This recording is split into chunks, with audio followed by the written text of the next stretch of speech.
Welcome to Prime Trends USA, where we bring you timeless stories with a modern twist. Today, we embark on an extraordinary journey through the life of Jacob, the man who wrestled with God. Jacob's story is an epic journey of faith, deception, and redemption that echoes through the ages.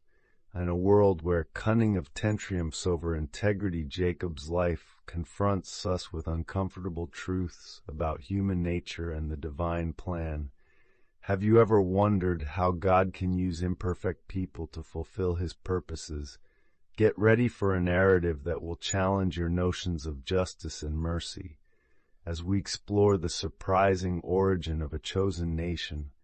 Genesis 25:21 introduces us to a couple in distress. Isaac prayed to the Lord on behalf of his wife because she was barren. The Lord answered his prayer, and his wife Rebekah became pregnant. In ancient times, barrenness was seen as a curse, and Rebekah carried that burden for 20 years. Imagine the despair that must have consumed the hearts of this couple. To the promise made to Abraham, yet too unable to conceive a child. God's answer to Isaac's prayer didn't come without complications. Genesis 25:2-3 reveals the babies jostled each other within her, and she said, "Why is this happening to me?" So she went to inquire of the Lord. The Lord said, "Oh, 2 nations are in your womb, and 2 peoples from within. You will be separated. One people will be stronger than the other, and the older will serve the younger." Rebekah's pregnancy was a foreshadowing of the conflict that would mark not only the lives of her sons but entire nations. The divine prophecy overturned the natural order of things. The older would serve the younger from the womb, God setting a pattern that would challenge human conventions. Genesis 2:5-224-26 narrates the dramatic birth. When the time came for her to give birth, there were twin boys in her womb. The first to come out was red, and his whole body was like a hairy garment, so they named him Esau.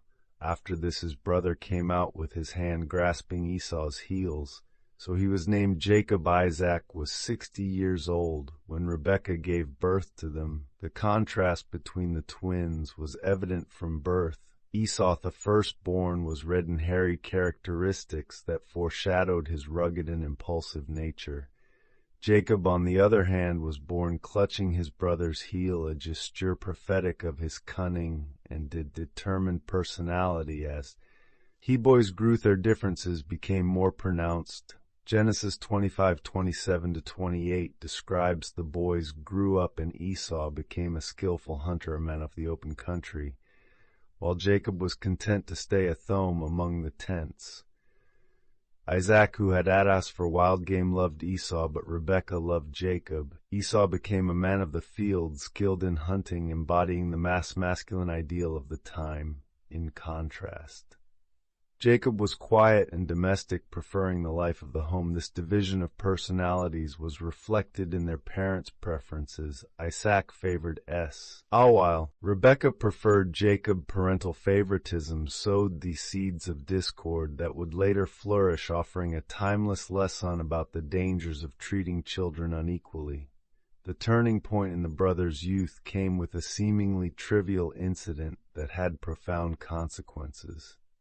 Genesis 25:29-34 recounts once when Jacob was cooking some stew, Esau came in from the open country famished. He said to Jacob, "Quick, let me have some of that red stew, I'm famished." That is why he was also called Edom. Jacob replied, "First sell me your birthright. Look, I am about to die." Esau said, "What good is the birthright to me?" But Jacob said, "Swear to him first." So he swore an oath to him, selling his birthright to Jacob. Then Jacob gave Esau some bread and lentil stew, eat and drank, and then got up and left, so Esau despised his birthright. This episode reveals much about the character of both brothers. Esau, impulsive and driven by his immediate appetites, was willing to trade his birthright, a position of great honor and responsibility in patriarchal society, for a meal. His exaggerated claim of being about to die's hausches tendence toward hyperbole and instant gratification. Jacob, on the other hand, displayed calculated shrewdness. He saw an opportunity and seized it, manipulating his brother's weakness for his own gain. While his actions may seem questionable by modern standards, they reveal a sharp understanding of the value of the birthright and a willingness to do whatever it took to obtain it. The exchange of the birthright for a meal became a powerful symbol of Esau's recklessness and Jacob's opportunistic nature. The biblical text does not offer explicit moral judgment on Jacob's actions at this moment, but the subsequent narrative will show how this decision shaped the destinies of both brothers and their descendants. The implications of this act were profound. The birthright was not merely a matter of material inheritance, it carried spiritual blessings and the responsibility to lead the family by despising his birthright. Esau demonstrated a lack of foresight and appreciation for the divine promises made to his ancestors.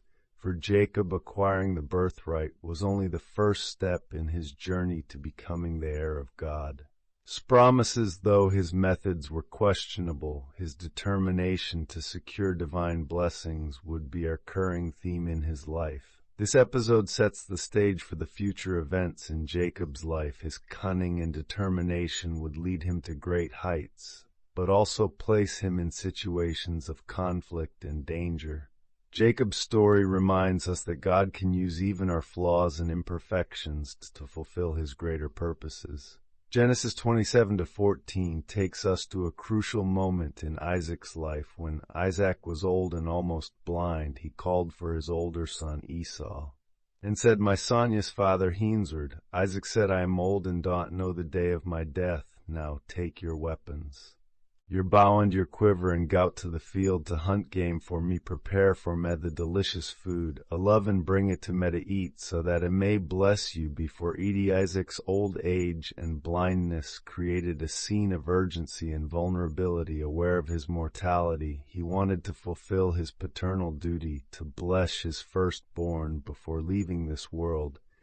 The blessing was not merely a formality. It was a prophetic and powerful act that would determine the destiny of the blessed and his descendants.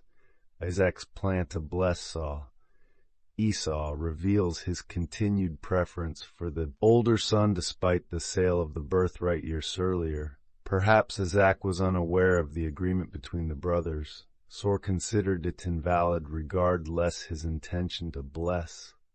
Esau triggered a series of events that would forever change the course of the family's history. Genesis 2:75-10 introduces Rebekah's strategy to favor Jacob. Now Rebekah was listening when Isaac spoke to his son Esau. So when Esau went to the field to hunt for game, Rebekah said to her son Jacob, "I heard your father say to your brother Esau, bring me and prepare me the delicious food to eat, so that it may bless you in the presence of the Lord. Before eating now, my son, listen to me as I command you, go to the flock and bring 2 choice young goats, so that I can prepare some delicious food for your father. The kind he loves, then take it to your father to eat, so he may bless you before he dies." Rebekah's plan was bold and risky. She not only interfered with her husband's will, but also placed her favorite son in a dangerous position. Her actions reflect a complex mix of motives: the desire to see God's prophecy fulfilled that the older will served, younger, her preference for Jacob, and possibly her belief that Jacob was more suited to lead the family. The preparation of the stew was just the first step. Genesis 27:11 details Jacob's elaborated disguise, but Jacob said to Rebekah his mother, "But my brother Esau is a hairy man, and I am a smooth man. What if my father touches me? I would appear to be tricking him and bring down a curse on myself rather than able." His mother said to him, "My son, let the curse fall on me. Just do what I say, go and get them for him." So he went and got them, and brought them to his mother, and she prepared the delicious food, the kind his father loved. Then Rebekah took the best clothes of Esau, her older son, which she had at home, and put them on her younger son Jacob. She also covered his hands and the smooth part of his neck with the goat skins. Then she handed to her son Jacob the delicious food and the bread she had made. This passage reveals Jacob's initial hesitation not from moral principles but from fear of being caught. Rebekah's response, taking responsibility for any curse, demonstrates her determination to see her plan realized. The elaborated disguise using Esau's clothes and goatskins show far they were willing to go to deceive Isaac. Jacob's encounter with Isaac is narrated in Genesis 27:11-8-29 with palpable tension. Jacob went to his father and said, "My father." "Yes, who are you, my son?" Isaac asked. Jacob said to his father, "I am Esau, your firstborn. I have done as you told me. Please sit up and eat some of my game so that you may bless me."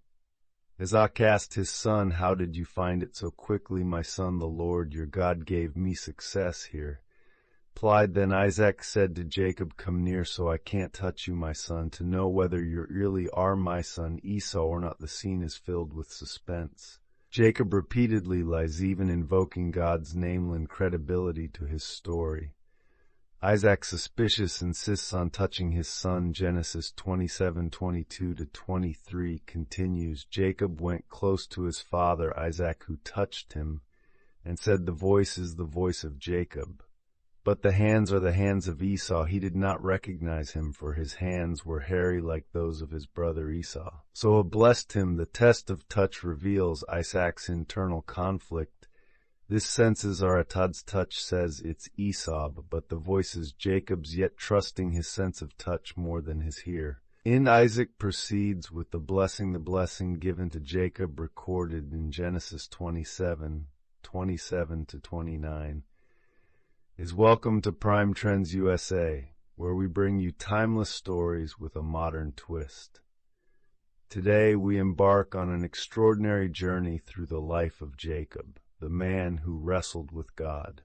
Jacob's story is an epic journey of faith, deception, and redemption that echoes through the ages. In a world where cunning of triumphs over integrity, Jacob's life confronts us with uncomfortable truths about human nature and the divine plan. Have you ever wondered how God can use imperfect people to fulfill his purposes? Get ready for a narrative that will challenge your notions of justice and mercy as we explore the surprising origin of a chosen nation. Genesis 25:21 introduces us to a couple in distress. Isaac prayed to the Lord on behalf of his wife because she was barren. The Lord answered his prayer, and his wife Rebekah became pregnant. In ancient times, barrenness was seen as a curse, and Rebekah carried burden for 20 years. Imagine the despair that must have consumed the hearts of this couple. As to the promise made to Abraham, yet too unable to conceive a child. God's answer to Isaac's prayer didn't come without complications. Genesis 25:22-23 reveals the babies jostled each other within her, and she said, "Why is this happening to me?" So she went to inquire of the Lord. The Lord said, "O her, 2 nations are in your womb, and 2 peoples from within you will be separated. 1 people will be stronger than the other, and the older will serve the younger." Rebekah's pregnancy was a foreshadowing of the conflict that would mark not only the lives of her sons but entire nations. The divine prophecy overturned the natural order of things. The older would serve the younger from the womb.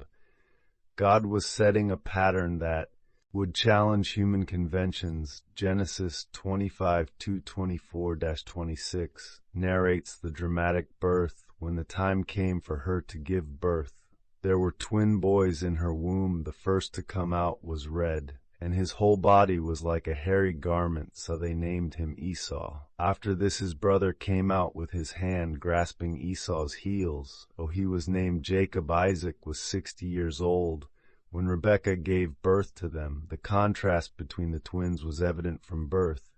Esau, the firstborn, was red and hairy, characteristics that foreshadowed his rugged and impulsive nature. Jacob, on the other hand, was born clutching his brother's heel, a gesture prophetic of his cunning and determined personality as the boys grew. Their differences became more pronounced. Genesis 27-28 describes the boys grew up, and Esau became a skillful hunter, a man of the open country, while Jacob was content to stay at home among the tents. Isaac, who had asked for wild game, loved Esau, but Rebekah loved Jacob. Esau became a man of the field, skilled in hunting, embodying the mass masculine ideal of the time. In contrast, Jack, quiet and domestic, preferring the life of the home. This division of personalities was reflected in their parents' preferences. Isaac favored Esau, while Rebekah preferred Jacob. Parental favoritism sowed the seeds of discord that would later flourish, offering a timeless lesson about the dangers of treating children unequally. The turning point in the brothers' youth came with a seemingly trivial incident that had profound consequences. Genesis 25:29-34 recounts once when Jacob was cooking some, Esau came in from the open famished, said to Jacob, "Quick, let me have some of that red stew. I'm famished." That is why he was also called Edom. Jacob replied, "First sell me your birthright. Look, I am about to die." Esau said, "What good is the birthright to me?" But Jacob said, "Swear to him first." So he swore an oath to him, selling his birthright to Jacob. Then Jacob gave Esau some bread and lentil stew, wheat, and drank, and then got up and left. So Esau despised his birthright. This episode reveals much about the character of both brothers. Esau, impulsive and driven by his immediate appetites, was willing to trade his birthright, a position of great honor and responsibility in patriarchal society, for a meal. His exaggerated claim of being about to die shows his tendency toward hyperbole and instant gratification. Jacob, on the other hand, displayed calculated shrewdness. He saw an opportunity and seized it, manipulating his brother's weakness for his own gain. While his actions may seem questionable by modern standards, they reveal a sharp understanding of the value of the birthright and a willingness to do whatever it took to obtain it. The exchange of the birthright for a meal became a powerful symbol of Esau's recklessness and Jacob's opportunistic nature. The biblical text does not offer explicit moral judgment on Jacob's actions at this moment, but the subsequent narrative will show how this decision shaped the destinies of both brothers and their descendants. The implications of this act were profound. On the birthright was not merely a matter of material inheritance, it carried spiritual blessings, and the responsibility to lead the family by despising his birthright demonstrated a lack of foresight and appreciation for the divine promises made to his ancestors. For Jacob, acquiring the birthright was only the first step in his journey to becoming the heir of God's promises. Though his methods were questionable, his determination to secure divine blessings would be a recurring theme in his life. This episode sets the stage for the future events in Jacob's life. His cunning and determination would lead him to great heights, but also place him in situations of conflict and danger. Jacob's story reminds us that God can use even our flaws and imperfections to fulfill his greater purposes. Genesis 27-40 takes us to a crucial moment in Isaac's life. When Isaac was old and almost blind, he called for his older son Esau and said, "My son, as father Hensward." Isaac said, "I am old and do not know the day of my death. Now take your weapons, your bow and your quiver, and go out to the field to hunt game for me. Prepare for me the delicious food I love, and bring it to me to eat, so that it may bless you before I die." Isaac's blindness created a scene of urgency and vulnerability. Aware of his mortality, he wanted to fulfill his paternal duty to bless his firstborn before leaving this world. The blessing was not merely a formality, it was a prophetic and powerful act that would determine the destiny of the bleed and his descendants. Isaac's plan to bless Esau reveals his continued preference for the older son, despite the sale of the birthright years earlier. Perhaps Isaac was unaware of the agreement between the brothers or considered it invalid. regardless his intention to bless Esau, triggered a series of events that would forever change the course of the family's history. Genesis 2:75-10 introduced Rebekah's strategy to favor Jacob. Now Rebekah was listening when Isaac spoke to his son Esau, so when Esau went to the field to hunt for game, Rebekah sighed to her son Jacob, I heard your father say to your brother Esau, bring me and prepare me delicious food to eat, so that I may bless you in the presence of the Lord. Before Idi, now my son, listen to me. I command you, God of the flock, and bring me 2 choice young goats, so that I can prepare some delicious food for your father. The kind he loves, then take it to your father to eat, so he may bless you before he dies. Rebekah's plan was bold and risky. She not only interfered with her husband's will, but also placed her favorite son in a dangerous position. Her actions reflect a complex mix of motives: the desire to see God's prophecy fulfilled that the older will serve the younger, her preference for Jacob, and possibly her belief that Jacob was more suited to lead the family. The preparation of the stew was just the first step. Genesis 27:11-17 details Jacob's elaborated disguise. But Jacob said to Rebekah his mother, but my brother Esau is a hairy man, and I am a smooth man. What if my father touches me? I would appear to be tricking him, and bring down a curse on myself. Rather than Abel sing, his mother said to him, my son, let the curse fall on me. Just do what I say and get them for him. So he went and got them to his mother. And she prepared the delicious food, the kind his father loved. Then Rebekah took the best clothes of Esau, her older son, which she had at home, and put them on her younger son Jacob. She also covered his hands and the smooth part of his neck with the goat skins. Then she handed to her son Jacob the delicious food and the bread she had made. This passage reveals Jacob's initial hesitation, not from moral principles, but from fear of being caught. Rebekah's response, taking responsibility for any curse, demonstrates her determination to see her plan realized. The elaborated discourse as using Esau's clothes and goat skins shows so far they were willing to God to deceive.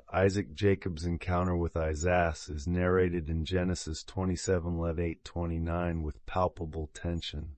Jacob went to his father and said, my father. Yes, who are you, my son?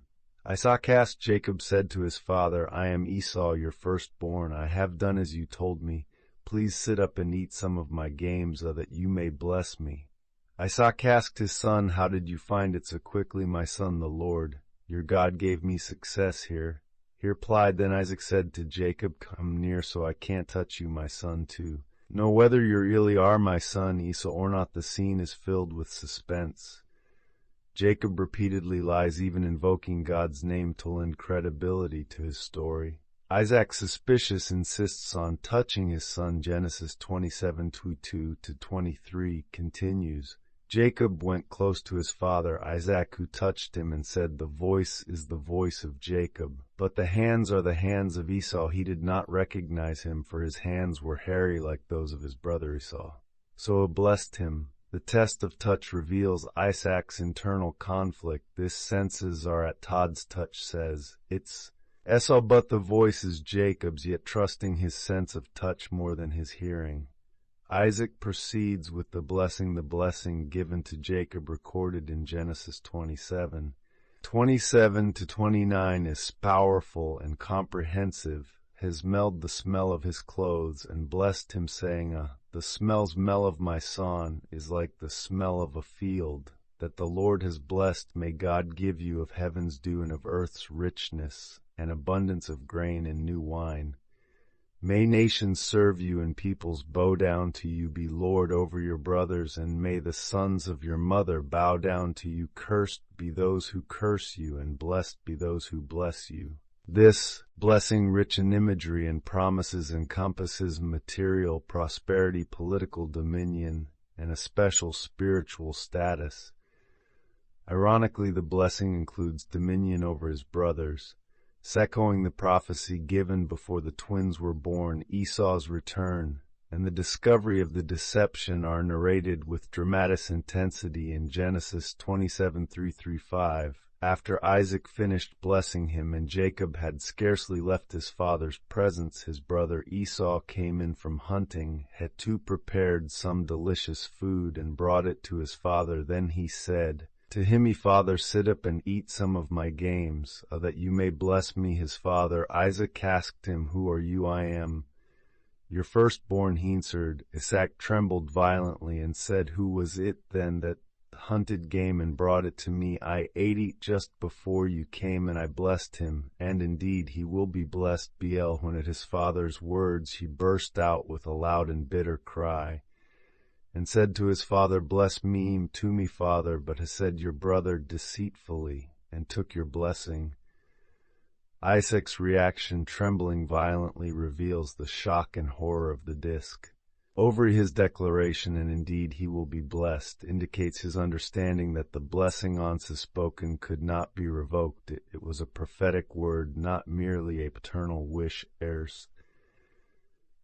Esau's despair is palpable. Genesis 27:3-6-3-8 captures his anguish. Esau says that isn't the second time he has taken advantage of me. He took my birthright, and now he's taken my blessing. Then haven't you reserved any blessing for me? Isaac answered, Esau, I have made him lord over you, and have made all his relatives his servants, and I have sustained him with grain and new wine. So what can I possibly do for you, my son? Esau said to his father, Do you have only one blessing, my father? Bless me to me, father. Then Esau wept aloud. Esau's pain is deep, but it reveals his previous lack of understanding about the value of the birthright. Only now does he fully grasp what he has lost. This plea for a blessing, any blessing, is touching. Offers Esau a secondary blessing in Genesis 27:39-4. His father Isaac answered him, Your dwelling will be away from the earth's richness, away from the dew of heaven. And above you will live by the sword, and you will serve your brother. But when you grow restless, you will throw his yoke from off your neck. This blessing, in stark contrast to Jacob's, foretells a life of struggle for Esau and his descendants. However, it also includes a promise of eventual liberation from Jacob's rule. Esau's threat of revenge is immediate and serious. Genesis 27:41 reports Esau held a grudge against Jacob because of the blessing his father had given him. He said to himself, The days of mourning for my father are near, then I will kill my brother. Jacob. This plan for murder reveals the depth of Esau's anger and the imminent danger to Jacob. The situation demands swift action. Genesis 20:42-4 outlines Rebekah's plan for Jacob's escape. When Rebekah was told what her older son Esau had said, she sent for her younger son Jacob and said to him, Esau is planning to kill you. Now then, my son, what I say, flee at once to my brother Lan in Haran, stay with him for a while until your brother's fury subsides. When your brother is no longer angry and forgets what you did to him, I'll send word for you to come back from there. Why should I lose both of you in one day? Rebekah's plan demonstrates her ongoing cunning. She not only protects Jacob from Esau's immediate wrath, but also ensures the continuity of the promised lineage. Her last statement suggests she fears not only for Jacob's life, but also for the consequences Esau would face if he killed his brother. Jacob's departure for Haran, narrated in Genesis 28:15, marks the beginning of a new chapter in his life. Isaac called for Jacob and blessed him. Then he commanded him to not marry a Canaanite woman. Go at once to Paddan Aram, to the house of your mother's father Bethuel. Take a wife for yourself there from among the daughters of Leni, your mother's brother. May God Almighty bless you and make you fruitful, to increase your numbers until you become a community of peoples. May he give you and your descendants the blessing given to Abraham, so that you may take possession of the land where you now reside as a foreigner, the land God gave to Abraham. Then Isaac sent Jacob on his way, and he went to Paddan Aram. Tolan, son of Bethuel, the Aramite, the brother of Rebekah, who was the mother of Jacob and Esau. This passage reveals that Isaac, despite the deception, accepts God's will and blesses Jacob. Again, this time knowingly, he also gives specific instructions about marriage and phase. Zinc the importance of maintaining the purity of the family line.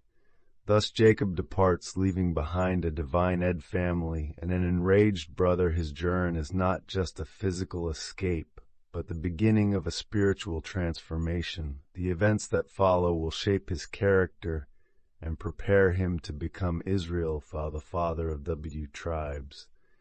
The story of Jacob's deception and flight is a powerful reminder of how human actions, even those motivated by ambition or fear, can be used by God to fulfill his greater purposes. It also illustrates the lasting consequences for choices and the complexity of family relationships. Genesis 28:10-11 marks the beginning of Jacob's journey toward Haran. Jacob left Ben, set out for Haran. When he reached a certain place, he stopped for the night, because the sun had set. Taking one of the stones, there he put it under his head and then lay down to sleep.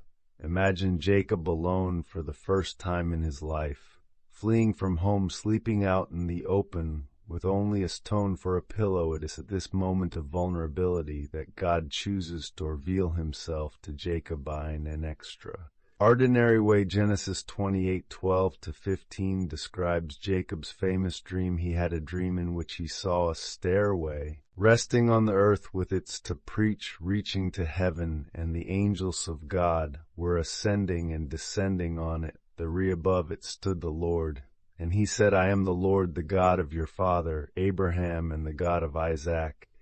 I will give you and your descendants the land on which you are laying. Your descendants will be like the dust of the earth, and you will spread out to the west and to the east, to the north and to the south. All peoples on earth will be blessed through you and your offspring. I am with you and will watch over you wherever you go, and I will bring you back to this land. I will not leave you until I have done what I have promised you. This vision of the stairway to heaven is a powerful revelation of the connection between heaven and earth and of God's constant presence in Jacob's life. The divine promiser reaffirms the blessings given to Abraham and Isaac, now extended directly to Jacob. Jacob's response, recorded in Genesis 28:60-22, reveals a profound spiritual transformation. When Jacob awoke from his sleep, he thought, surely the Lord is in this place, and I was not aware of it. But was afraid and said, how awesome is this place? This is none other than the house of God. This is the gate of heaven. Early the next morning, Jacob took the stone he had placed under his head and set it up as a pillar and poured oil on top of it. If it called that place, bethought the city used to be called Luz. Then Jacob made a vow, saying, if God will be with me and will watch over me on this journey I am taking, and will give me food to eat and clothes to, so that I return safely to my father's household, then the Lord will be my God, and this stone that I have set up as a pillar will be God's house, and of all that you give me, I will give you a tenth. This vow marks the beginning of a personal relationship between Jacob and God. For the first time we see Jacob acknowledging God not only as the God of his fathers, but as his own God. Jacob's arrival in Haran is narrated in Genesis 2:91-12, culminating in his encounter with Rachel at the well. Then Jacob continued his journey and came to the land of the eastern peoples. There he saw a well in the field with 3 flocks of sheep laying near it, because the flocks drank from that well. A large stone covered the mouth of the well. And all the flocks were gathered there. The shepherds would roll the stone away from the well's mouth and water the sheep. Then they would return the stone to its place over the mouth of the well. Jacob asked the shepherds, my brothers, where are you from? Where from Haran? They replied, ask them, do you know Nahor's grandson? Yes, we know him, they answered. Then Jacob asked, is she well? Yes, she is, they said, and here comes his daughter Rachel with the sheep. Look, Jacob said, the sun is still high, it is not time for the to be gathered, water the sheep, and take them back to graze. You can't, they replied, until all the flocks are gathered, and the stone has been rolled away from the well's mouth. Then we will water the sheep. While he was still talking with them, Rachel came with her father's sheep, for she was a shepherdess. As soon as Jacob saw Rachel, daughter of Laban his mother's brother, and Laban's sheep, he went over and rolled the stone away from the well's mouth, and watered his uncle Laban's sheep. Then Jacob kissed Rachel and began to weep aloud. He told Rachel that he was a relative of her father, and that he was the son of Rebekah Sharan, and told her father this encounter at the well. Echo similar meetings in his family. History such as Abraham's servant finding Rebekah, Jacob's action of single-handedly rolling away the heavy stone from the well demonstrates his physical strength and his desire to impress Rachel. Their union with Laban's family is warm as described in Genesis 29:13-4. As soon as Laban heard the news about Jacob his sister's son, he hurried to meet him. He embraced him and kissed him and brought them to his home. And there Jacob told him all these things. Then Laban said to him, "You are my own flesh and blood." However, Laban's initial hospitality quickly ends into a work agreement, as we see in Genesis 29 verse 15-20. Laban said to Jacob, "Because you are a relative of mine, should you work for me for nothing, tell me what your wages should be." Laban had 2 daughters. The name of the older was Leah, and the name of the younger was Rachel. Leah had weak eyes, but Rachel had a lovely figure and was beautiful. Jacob was in love with Rachel and said, "I'll work for you 7 years in return for your younger daughter." Rachel and said, "It's better that I give her to youth, and to some other man stay here with me." So Jacob served Seir. Stoget Rachel, but they seemed like only a few days to him because of his love for her. This agreement reveals both Jacob's deep love for Rachel and Laban's calculating nature. The 7 years of labor, an ironic inversion of Jacob's situation. He who deceived his father and brother now works faithfully for 7 years. The deceptive marriage is narrated in Genesis 29:25. Then Jacob said, "Laban, give me my wife, my time is completed, and I want to live with her." Sola and brought together all the people of the place and gave a feast. But when evening came, he took his daughter Leah and brought her to Jacob, and Jacob lay with her. Laban gave his servant Zillah his daughter Asher attendant. When morning came, there was Leah. So Jacob said to Laban, "What is this you have done to me? I served you, for Rachel didn't. Why have you deceived me? The situation cannot be overlooked." Jacob, who deceived his blind father, is now deceived in the darkness of his wedding night. Jacob's question, "Why have you deceived me?" echoes the question that Esau must have asked him years before. Laban's response and the second agreement are Desker. But in Genesis 29:26-30, Laban replied, "It is not our custom to give the younger daughter in marriage before the older one finish this daughter's bridal week. Then we will give you the younger one in return for another 7 years of work." And Jacob did so. He finished the week with Leah. And then Laban gave him his daughter Rachel to be his wife. Laban gave his servant Bilhah his daughter Rachel. Asher attendant Jacob lay with Rachel also, and he loved Rachel more than Leah, and he worked for Laban another 7 years. Thus Jacob finds himself married to 2 sisters, a situation that will create tension and rivalry in the years to come. Jacob's preferential love for Rachel mirrors the favoritism of his own parents, perpetuating a cycle of family conflict. Jacob's children are born amid this rivalry, as described in Genesis 29:31-35-31. Leah gives birth to Reuben, Simeon, Levi, and Judah. Rachel, unable to conceive, gives her servant Bilhah to Jacob, who bears Dan and Naphtali. Leah, seeing that she stopped having children, gives her servant Zilpah to Jacob, who bears Gad and Asher. Leah then conceives again and gives birth to Issachar and Zebulun. Finally, Rachel conceives and gives birth to Joseph. This narrative of birth is filled with tension and competition between the sisters, each seeking to gain Jacob's favor through motherhood. The names given to the children of 10 reflect their mother's emotions and hopes they years in Haran transformed Jacob from a young bachelor into a man with a large and complex family. Through deceit, hard work, and family rival rise, Jacob begins to experience the consequences of his past actions. However, amid all this, we see the gradual fulfillment of God's promise to make him a great nation. Genesis 3:2-8 marks the beginning of Jacob's desire to return to his homeland after Rachel gave birth to Joseph. Jacob said, "Till send me on my way, so I can go back to my own homeland, give my wives and children for whom I have served you, and I will be on my way. You know how much work I have done for you." But Laban said to him, "If I have found favor in your eyes, please stay.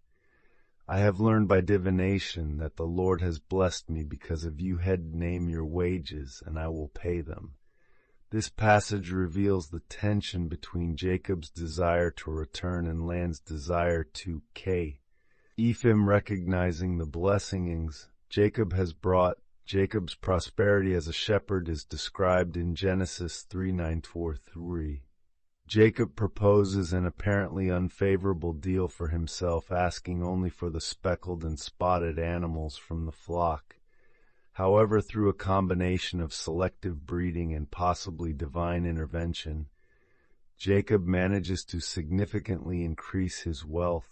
Genesis 3:1-12-3 describes the growing resentment of Laban's sons and God's command for Jacob to return. Jacob, however, heard that Laban's sons were saying, "Jacob has taken everything that belonged to our father and gained all this wealth at our father's expense." And Jacob noticed that Laban no longer treated him as before. Then the Lord said to Jacob, "Return to the land of your ancestors and to your own people, and I will be with you."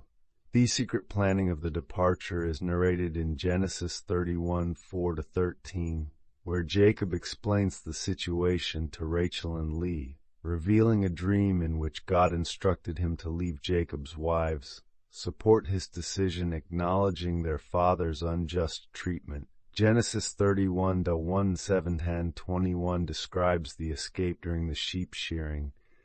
Then Jacob put his children and his wives on camels, and he drove all his livestock ahead of him, along with all the goods he had accumulated in Paddan Aram, to go back to his father Esau in the land of Canaan. When Laban had gone to shear his sheep, Rachel stole her father's household gods. Moreover, Jacob deceived Laban by not telling him he was fleeing. He fled with all he had, crossed the Euphrates River, and headed for the hill country of Gilead. Rachel's theft of the household gods adds complexity to the situation, possibly indicating her reluctance to severities with her family completely. The pursuit of Laban is narrated in Genesis 3:1-2. Third day, Laban was told that Jacob had fled, taking his relatives with him. Laban pursued Jacob for 7 days and caught up with him in the hill country of Gilead. Then God came to Laban the Aramean in a dream at night and said to him, "Be careful not to say anything to Jacob, either good or bad." Jacob had pitched his tent in the hill country of Gilead when Laban overtook him, and Laban and his relatives camped there too. God's warning to Laban in a dream demonstrates his continued protection over Jacob, even when Jacob's actions were questionable. The confrontation on Mount Gilead is described in Genesis 31:26-42. Laban accuses Jacob of secretly fleeing and stealing his household gods, unaware of Rachel's theft. Jacob allows Laban to search the entire camp. Rachel, sitting on the gods, deceives her father by claiming she cannot get up because of her menstrual period, preventing him from searching where she was sitting. Jacob then expresses his frustration over Laban's treatment over the years. For 20 years I was with you, your sheep and goats did not miscarry, nor did eat rams from your flocks. I did not bring you animals torn by wild beasts. I bore the loss myself, and you demanded payment from me for whatever was stolen by day or night. The heat consumed me in the daytime and the cold at night, and sleep fled from my eyes. It was like this for 20 years. I was in your household. I worked for you 14 years for your 2 daughters and 6 years for your flocks. And you changed my wages 10 times. As if the God of my father, the God of Abraham and the fear of Isaac had not been with me, you would surely have sent me away empty-handed. But God has seen my hardship and the toil of my hands, and last night rebuked. This passionate speech reveals Jacob's sense of injustice and his belief in divine intervention on his behalf. The covenant between Jacob and Laban is established in Genesis 3:1-4-3-5-5. They set up a heap of stones as a witness to their agreement not to harm each other. Laban calls the Jegarsa had Duthai in Aramaic, while Jacob calls it Gald in Hebrew, both meaning heap of witness. Genesis 31:55 marks their final separation. Early the next morning, Laban kissed his grandchildren and his daughters and blessed them. Then he left and returned home. With this farewell, a significant chapter of Jacob's life comes to an end. He leaves Haran no longer as a young man, but as the patriarch of a large and prosperous family. The encounter with angels at Mahanaim is briefly mentioned in Genesis 3:21-2. Jacob also went in his way, and the angels of God met him. When Jacob saw them, he said, "This is the camp of gods." So he named that place Mahanaim. This encounter serves as our reminder of God's continued presence and protection, preparing Jacob for the challenge ahead. The preparation for the meeting with Esau is narrated in Genesis 3:2-3-1. Jacob sends messengers ahead to inform Esau of his arrival. When the messengers return with the news that Esau is coming to meet them with 400 men, Jacob is terrified in his fear. Jacob divides his group into 2 camps, thinking if Esau comes and attacks one camp, the other camp may escape. Then he prays fervently to God. "O God of my father Abraham, God of my father Isaac, Lordy, you who said to me, go back to your country and your relatives, and I will make you prosper. I am unworthy of all the kindness and faithfulness you have shown your servant. I had only my staff when I crossed this Jordan. But now I have become 2 camps. Save me, I pray, from the hand of my brother Esau, for I am afraid he will come and attack me, also the mothers with their children. But you have said, I will surely make you prosper, and will make your descendant like the sand of the sea, which cannot be counted." This prayer reveals Jacob's inner struggle between fear and faith, reminding God of his promises while acknowledging his own unworthiness.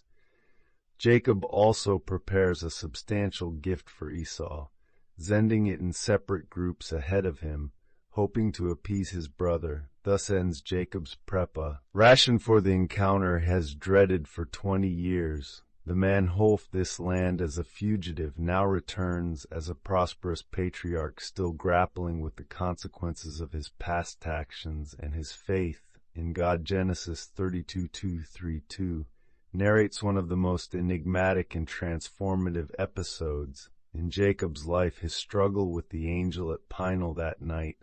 Jacob got up and took his 2 wives, his 2 female servants, and his 11 sons, and crossed the ford of the Jabbok. After he had sent them across the stream, he sent over all his possessions. So Jacob was left alone, and a man wrestled with him till daybreak. This night time struggle symbolizes Jacob's internal battle with his past and his future. The text continues, when the man saw that he could not overpower him, he touched the socket of Jacob's hips, so that his hip was wrenched as she wrestled with them. Then the man said, "Let me go, for it is daybreak." But Jacob replied, "I will not let you go unless you bless me," and asked him, "What is your name?" Jacob Heen's word. Then the man said, "Your name will no longer be Jacob, but Israel, because you have struggled with God and with humans, and have overcome." The change of Jacob's name to Israel marks a profound transformation in his identity. No longer the supplanter, he's now one who struggles with God. Jacob emerges from this experience blessed, yet also wounded, limping due to the blow to his thigh. This physical injury serves as a constant reminder of his encounter with the divine, the long-feared meeting with Esau. Finally, a curse in Genesis 33 on 1-1. Jacob looked up and saw Esau approaching, and with him were 400 men, so he divided the children among Rachel and the two maids. She put the maids and their children in front, Leah and her children next, and Rachel and Joseph, lastly himself, went in ahead and bowed down to the ground 7 times as she approached his brother. Jacob's cautious approach, bowing 7 times, demonstrates his submission and desire for reconciliation. However, Esau's reaction surprises everyone, but he saw to meet Jacob and embraced him. He threw his arms around his neck and kissed him, and they wept. This moment of reconciliation is powerful and unexpected. Esau's embrace and tears show that time has healed old wounds. The dialogue that follows reveals the generosity of both brothers. Jacob insists that Esau accept this gift, saying, "Please accept the gift that was brought to you, for God has been gracious to me, and I have all I need." After this emotional encounter, the brothers part amicably. Genesis 33:16-7 states that day Esau started on his way back to see Jacob, however went to Soko, where he built a place for himself and made shelters for his livestock. That is why the place is called Soko, Jacob's establishment in Soko. And later in She marks the beginning of a new phase in his life. Genesis 33:8-20 says, after Jacob came from Padan Aram, he arrived safely at the city of Shem in Canaan and camped inside of the city for 100 pieces of silver he bought from the sons of Hamor, the father of Shem, the plot of ground where he pitched his tent. There he erected an altar and called it Elohi Israel. However, Jacob's newly found peace is shaken by the incident involving his daughter Dinah, narrated in Genesis 34. Dinah, the daughter Leah had borne to Jacob, went out to visit the women of the land. When Shem, son of Hamor the Hivite, the ruler of that area, where he took her and raped her. Dinah's violation by Shem triggers a series of tragic events. Although Shem falls in love with Dinah and asks to marry her, Jacob's sons, particularly Simeon and Levi, plot revenge. They deceive the Shechemites into agreeing to circumcision as a condition for the marriage, and then while the men are recovering from the circumcision, Simeon and Levi attack the city, killing all the men. Jacob's reaction to this massacre is one of horror and concern. Genesis 34:30 records, "Then Jacob said to Simeon and Levi, 'You have brought trouble on me by making me stench to the Canaanites and Perizzites, the people living in this land, where few in number. If they join forces against me and attack, me and my household will be destroyed.'" After this traumatic incident, God instructs Jacob to go to Bethel. Genesis 35:23 shows Jacob leading his family in an act of spiritual purifications. So Jacob said to his household and to all who were with him, "Get rid of the foreign gods you have with you, and purify yourselves and change your clothes. Then come, let us go to Bethel, where I will build an altar to God, who answered me in my day of dress, and who has been with me wherever I have gone." In Bethel, God reaffirms his promise to Jacob and confirms his name change to Israel. Genesis 35:1-2 says, "God said to him, 'Your name is Jacob, but you will no longer be called Jacob, your name will be Israel.' So he named him Israel. And God said to him, 'I am God Almighty, be fruitful and increase in number. A nation and a community of nations will come from you, and kings will be among your descendants. The land I gave to Abraham and Isaac, I give to you, and I will give this land to your descendants after you.'" On the journey from Bethel Ephrath, Rachel goes into labor. Genesis 35:20 narrates, "Then they moved on from Bethel. While they were still some distance from Ephrath, Rachel began to give birth and had great difficulty. Leltianda, she was shaving great difficulty in childbirth. The midwife said to her, "Don't despair, for you have another son." As she breathed her last, for she was dying, she named her son Ben-Oni, but his father named him Benjamin's. So Rachel died and was buried on the way to Ephrath, that is Bethlehem. Rachel's death during Benjamin's birth is a devastating blow to Jacob, marking the end of a significant chapter in his life. The chapter concludes with a final trial for Jacob. The incident involving Reuben and Bha, briefly mentioned in Genesis 35:22, while Israel was living. In that region Reuben went in and slept with his father's concubine Bilhah, and Israel heard of it. This act by Reuben, the firstborn, will have lasting consequences affecting his position in the family and his future inheritance.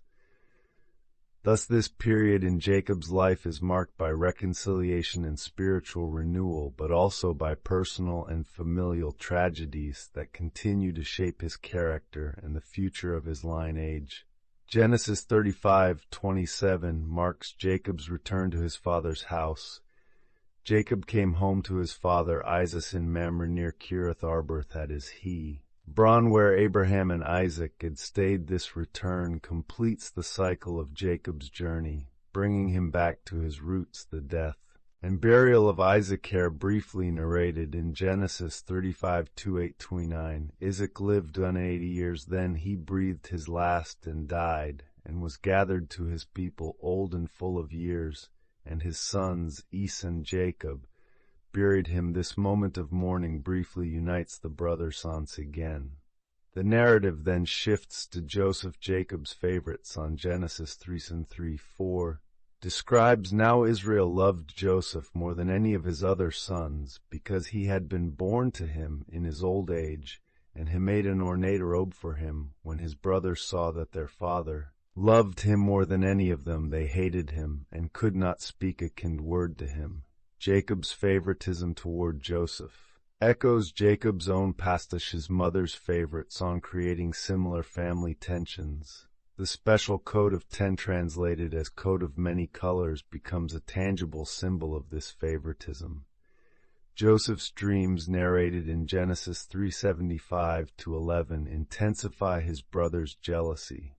Joseph dreams that his sheaves of wheat rise while his brother's sheaves bow to him. In another dream, the sun, the moon, and 11 stars bow down to him. These prophetic dreams, although poorly received by his brothers and even by his father, foreshadowed Joseph's future role as the savior of his family.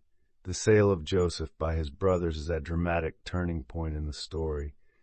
Genesis 37:8-20 recounts their initial plan to kill him, but they saw him from a distance, and before he reached them, they plotted to kill him. Here comes that dreamer, they said to one another. Come now, let's kill him and throw him into one of these system, and say that a ferocious animal devoured him.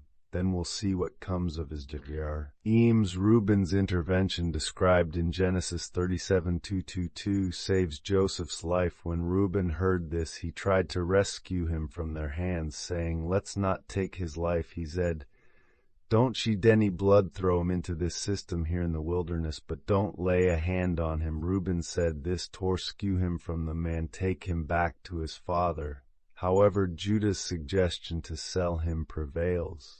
Genesis 37:26-28 narrates, Judah said to his brothers, "What will we gain if we kill our brother and cover up his blood? Come, let's sell him to the Ishmaelites and not lay our hands on him. After all, our brother, our own flesh and blood."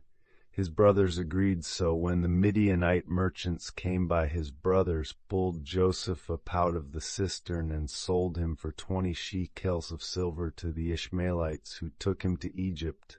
The deception of Jacob's sons is detailed in Genesis 33:33.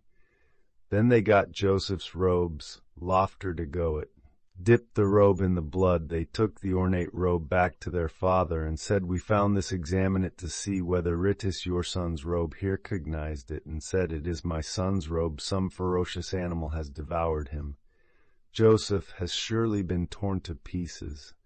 Jacob's intense mourning is poignant. Genesis 3:7-7-3-4-3-5 describes, "Then Jacob tore his clothes, put on sackcloth, and mourned for his son many days. All his sons and daughters came to comfort them, but refused to be comforted. No, he said, I will continue to mourn until I join my son in the grave. So his father wept for him. The years of sadness and mourning for Joseph, a dark period in Jacob's life, unaware of his beloved son's true fate. He lives with deep pain at event the rest of his family cannot alleviate the narrative. Then moves to a time of famine in the land of Genesis 4:21-2 recounts when Jacob learned that there was grain in Egypt, said to his sons, why do you just keep looking at each other? He continued, I have heard that there is grain in Egypt. Go down the Re and buy some for us so that we may live and not die. Sending his sons to Egypt to buy food. Chain of events that will eventually lead to the family reunion. The detention of Simeon in Egypt and the demand to bring Benjamin on the next visit create a dilemma for Jacob. Genesis 46 captures Jacob's anguish. Their father Jacob said to them, you have deprived me of my children. Joseph is no more, Simeon is no more, and now you want to keep Benjamin. Everything is against me. His reluctance to send Benjamin, the last son of his beloved Rachel, is understandable in light of his previous losses. The trip to Egypt with Benjamin rated in Genesis 43. Judah's insistence and his personal guarantee for Benjamin's safety finally convinced Jacob to let them. Genesis 43:1-4 shows Jacob blessing the mission. Then their father Israel said to them, if it must be, then do this, put some of the best products of the land in your bags and take them down to the manus, a gift, a little balm and dalit lahoney, some spices and myrrh, some pistachio nuts and almonds. Take double the amount of silver with you, for you must return the silver that was put back into the mouths of your sacks. Perhaps it was a mistake. Take your brother also and go back to the Manitants, and may God Almighty grant you mercy before the man, so that he will let your other brother and Benjamin come back with you. As for me, if I am bereaved, I am bereaved. Joseph's revelation to his brothers, narrated in Genesis 45, is one of the most emotional moments in the biblical narrative. When Joseph Allah reveals himself, he sends his brothers back with a message for Jacob in Genesis 4:59-11. Now hurry back to my father and say to him, this is what your son Joseph says. God has made me Lord of all Egypt. Come down to me. Don't delay. You shall live in the region of Goan, and be near me, you, your children and grandchildren, your flocks and herds, and all you have. I will provide for you there, because 5 years of famine are still to come. Otherwise you and your household and all who belong to you will become destitute. The invitation for Jacob to move to Egypt to Zini. Tylee met with disbelief. Genesis 4:5-6-8 scribes, they told him Joseph is still alive. In fact, he is ruler of all Egypt. Jacob was stunned. He did not believe them, but when they told him everything Joseph had said to them, and when he saw the carts Joseph had sent to carry him back the spirit of their father, Jacob revived, and Israel said, I'm convinced my son Joseph is still alive. I will go and see him before. Jacob's initial hesitation is understandable given the magnitude of the news. However, he receives divine confirmation in BBA as narrated in Genesis 4:6-4.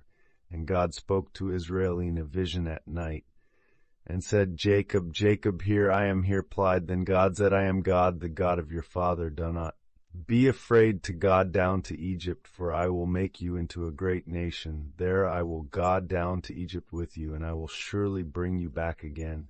And Joseph's own hand will close your eyes. The journey to Egypt and the emotional reunion with Joseph are described in Genesis 4:16-30. Joseph had his chariot made ready and went to go. And to me this father Israel, as soon as Joseph appeared before him, he threw his arms around his father and wept for a long time. Israel said to Joseph, now I am ready to die, since I have seen for myself that you are still alive. This settlement in the land of Goan marks the beginning of the final phase of Jacob's life. Genesis 4:77-10 narrates Jacob's encounter with Pharaoh.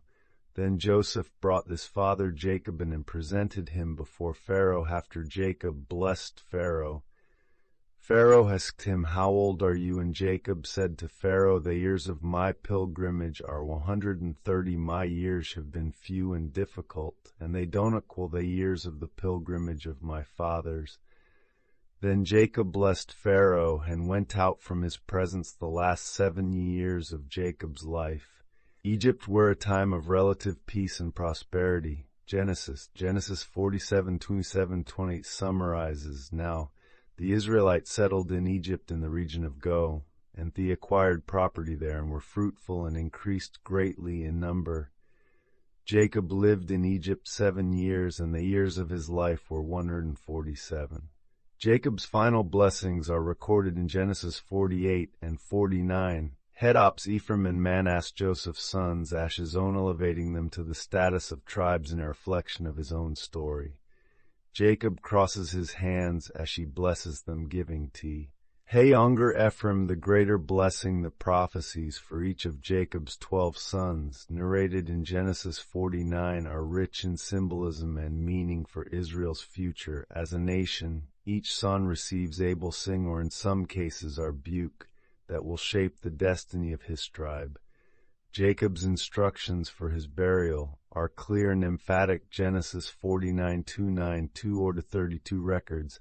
Then Jacob gave them these instructions: "I am about to be gathered to my people. Bury me with my fathers in the cave in the field of Ephron the Hittite, the cave in the field of Melah, near Mamre in Canaan, which Abraham bought along with the field as a burial place from Ephron the Hittite. There Abraham and his wife Sarah were buried there.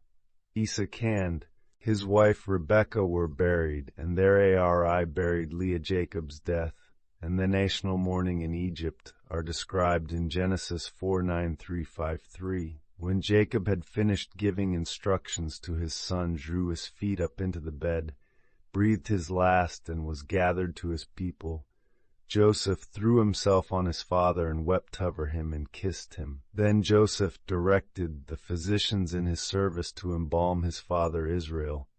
So the physicians embalmed him, taking a full 40 days, for that was the time required for embalming. And the Egyptians mourned for him 70 days. The grand funeral and burial in the cave of Machpelah, narrated in Genesis 57:1-3, mark the end of Jacob's earthly life, but not the end of his legacy. His life, marked by struggles, deceit, loss, and reconciliation, stands as a test to God's faithfulness and the complexity of the human experience. Jacob's journey shows us that God can use even our failures and struggles to fulfill his purposes. What lessons have you drawn from the life of this patriarch? How does Jacob's story relate to your own journey of faith? If this video touched your heart or made you reflect, don't keep it to yourself. Share it with someone who could benefit from this message. Jacob's story reminds us that transformation is possible for all of us. Did you enjoy this content? Then don't forget to subscribe to the channel and turn on notifications so you won't miss any of our upcoming videos about biblical characters and the life lessons we can learn from them. Remember, just as God worked in Jacob's life, he wants to work in your life too. See you in the next video.